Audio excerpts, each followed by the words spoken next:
Bonjour, c'est Morgane Soularue. Vous souvenez-vous, il y a 80 ans se jouait l'un des épisodes les plus déterminants de l'histoire de France. Sous l'action conjointe des forces alliées débarquées en juin 1944 sur les plages de Normandie et des forces françaises de l'intérieur, la France se libérait du joug de l'occupant nazi.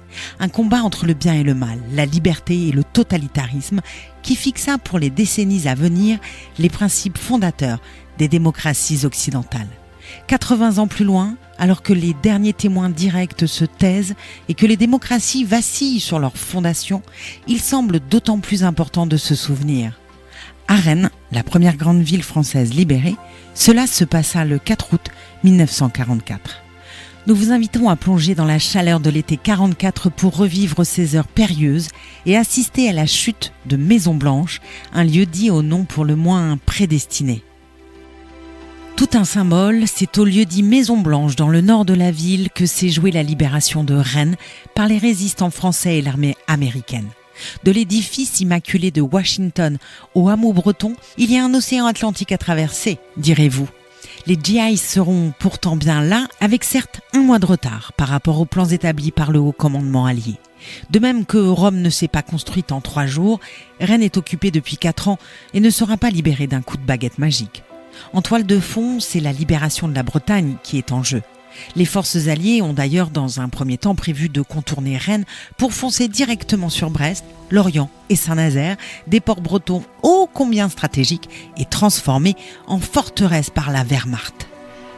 Dans la capitale de Bretagne, l'onde de choc du débarquement sur les plages de Normandie se fait très vite sentir, déclenchant une vague d'affolement dans les rangs allemands. Un phénomène amplifié par les bombardements de la ville par les Alliés les 9 et 12 juin, puis le 18 juin 1944. Les Rennais médusés voient alors les Allemands céder à la panique. Les rats commencent déjà à quitter le navire et c'est un étrange balai de soldats fuyant la ville à bicyclette qui débute. Les officiers se carapatent quant à eux en automobile ou en camion. En retour, l'accès de la ville est barré, empêchant notamment le ravitaillement des habitants en lait. Nous ne sommes qu'en juin, mais les grandes manœuvres ont donc déjà commencé pour l'occupant. Au matin du 5 juillet, 600 prisonniers alliés détenus au camp de la Marne sont envoyés en Allemagne dans des wagons à bestiaux. 2 jours plus tard, les canons allemands retentissent à titre dissuasif aux entrées de Rennes, non sans avoir au préalable prévenu la population locale des risques encourus. Alors que la division Tiger Jack, dirigée par le major-général John S. Wood, poursuit sa progression vers l'ouest, les officiers de la Feldkommandantur quittent la ville précipitamment dans la nuit du 30 au 31 juillet. Signe que pour eux la guerre est finie, ces derniers n'emportent dans leurs valises ni armes ni munitions, mais des colis remplis de produits made in France. Pendant ce temps-là, les troupes américaines s'activent en Normandie. Le 1er août s'achève l'opération Cobra. Sous les ordres des généraux George Patton et Omar Bradley, les GIs de la 4e division blindée et le major-colonel John S. Wood descendent d'Avranches par la route d'Entrain. Comme le note le colonel Rémy, la longue descente sur Rennes ne fut pas une promenade dominicale dans un parc. À commencer par le ravitaillement en essence, un véritable parcours du combattant s'il en est. Imaginez une division blindée, soit 11 000 hommes et 260 blindés consommant la bagatelle de 450 litres de carburant aux 100 km. Autant préciser que tous ces pachydermes mécaniques ne se servent pas à la pompe voisine, mais dans le Cotentin où les Anglais ont installé une pipeline. La logistique doit suivre et il n'est pas difficile de se représenter le balai incessant des camions-citernes. Mais revenons à la percée. Évanouie au sud d'Avranches, la résistance allemande continue pourtant de s'organiser, comme le confirmera bientôt Wilfrid Pelletier. Si ce dernier est un simple soldat de première classe, son uniforme est taillé dans l'étoffe des héros. Incorporé dans le 10e bataillon d'infanterie blindée, Pelletier va s'infiltrer en territoire ennemi, allant jusqu'à passer la soirée en compagnie des troupes allemandes. Il revient dans le camp français avec une moisson de renseignements sur les positions ennemies et leurs dépôts de munitions. Poursuivant leur percée vers l'ouest, les chars et les autochenilles alliés stoppent au lieu-dit Maison Blanche, situé sur la commune de Saint-Grégoire. En face, les attendent une centaine de fantassins armés de mitraillettes et de lance-roquettes et les canons d'une batterie de DCA.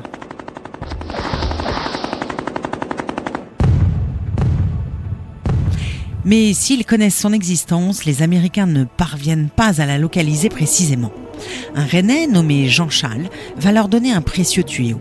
Habitant de la ferme de la Chênaie, l'agriculteur est occupé à nettoyer un talus à la fossile quand il croise la route d'une Jeep suivie d'un cortège de chars floqués d'une étoile et de panneaux orange. Parmi les occupants de la Jeep se trouve Pierre Bourdan, la voix française de l'émission de radio « Les Français parlent au français ». Ici Londres. Les Français parlent au français. Jean Schall va lui indiquer où se cache l'ennemi, quelque part au nord de la ferme des Fontenelles, dans des cuves bétonnées et dissimulées à la vue par des haies d'arbres.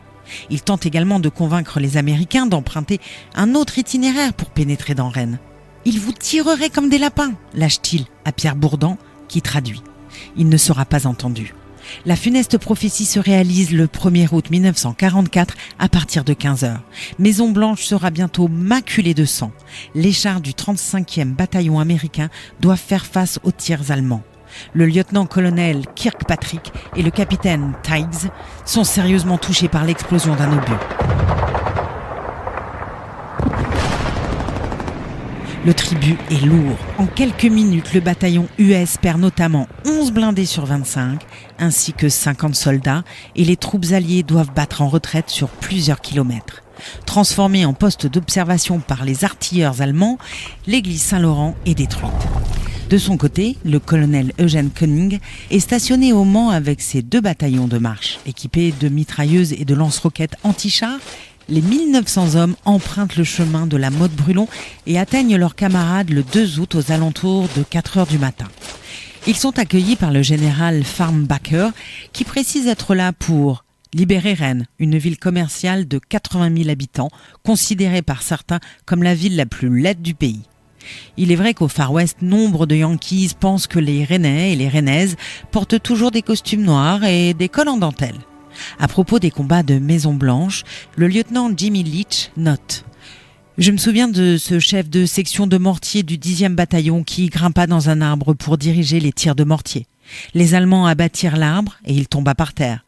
On s'est foutu de lui pendant longtemps. » Rétrospectivement, les termes de fiasco et de défaite seront employés pour qualifier le déroulement catastrophique et le manque de coordination des opérations alliées. Le 2 août au matin, des chars américains stationnent à Assigné, à 11 km de la place de la mairie de Rennes. Le général Wood attend des renforts en hommes, vivres, carburant et munitions. Le 3 août, ce dernier amorce une tentative de contournement de Rennes par l'ouest et un assaut lancé en soirée échoue dans le secteur des Gantelles.